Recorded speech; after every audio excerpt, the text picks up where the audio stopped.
Go back in time, why Area 51 really started.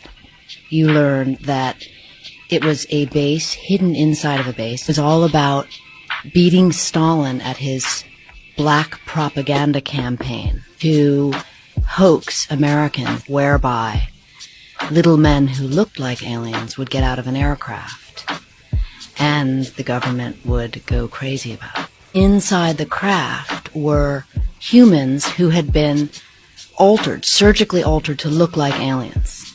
If you follow the logic that my source told me, that these were, modified human beings as part of a hoax. And the reason that I trust the source is because, Joe, he told me that he also worked on the program.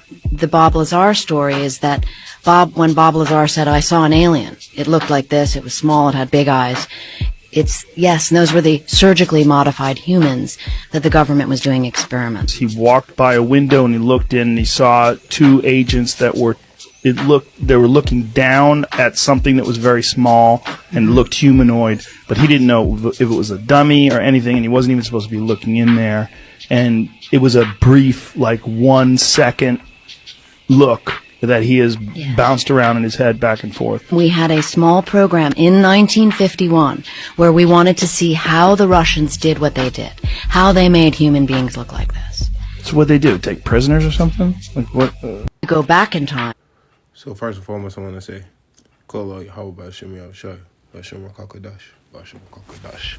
Give a double honor, of course, to the elders and apostles over at GMS, and salutations to the Akim and Akwafim out there, laboring for this truth. I'm just gonna show you quickly with the what's really in the chariots, and what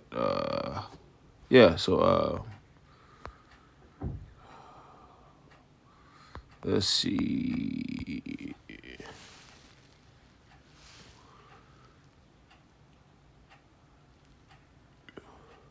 I think it's Ezekiel 10, right, if I'm not mistaken.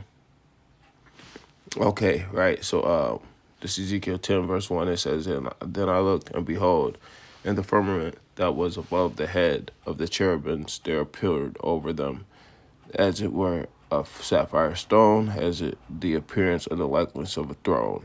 And he spake unto the man clothed with linen, and said, Go in between the wheels, even the cherub, and fill thine hand with coals from between the cherubims, and scattered them over the city, and they went in my sight. Now the cherubims stood on the right side of the house when the man went in, and a cloud filled the inner court. Then the glory of Yahweh went up from the cherub and stood over the threshold over the house, and the house was filled with the cloud, and the court was full of the brightness of Yahweh's glory. Right, the sound of the cherub's wings heard even to the outer court, even as the voice of Almighty Yahweh when he speaketh. Right, and it came to pass that when he had commanded man clothed with linen, saying, Take fire between the wheels from between the cherubims, right? Then he went in and stood beside the wheels. When the one cherub stretched forth his hand from between the cherubs into the fire that was between the cherubs, and took thereof, and put into the hands of him that was clothed with fine linen, and took it, and went out, and appeared the cherubims of form of a man's hands under their wings. Then I looked, and behold, the four wheels by the cherubims, one wheel by one cherub, and another wheel by another cherub, and the appearance of the wheels was of the color of a beryl stone. And as the four appearances, they have one likeness, as if the wheel had been in the midst of a wheel. Right? So this is talk about the chariots or the UFOs, so-called. Right? Then they went upon their four sides. They turned not as they went, but to the place where the head looked and followed it, and they turned not as they went. Right? So give me 1 second. Right? It says, in their whole body, in their backs, in their hands, in their wings, and the wheels were full of eyes round about, even the wheels that they four had. So the chariots have four angels inside of it, right? And this is explaining what the angels look like on the chariots that's making the chariots go. Right? And I'm going to keep on going. Verse 13, it says, as for the wheels, it was cried unto them in my hearing, O will. Every one had 4 faces. The first face was the face of a cherub. Right? The second face was the face of a man. The third, the face of a lion. The fourth, the face of an eagle. And the cherubims were lifted up. This is the living creature that I saw by the river of Chabar. Basically, that's what is on the UFOs. This is what the aliens look like, right? And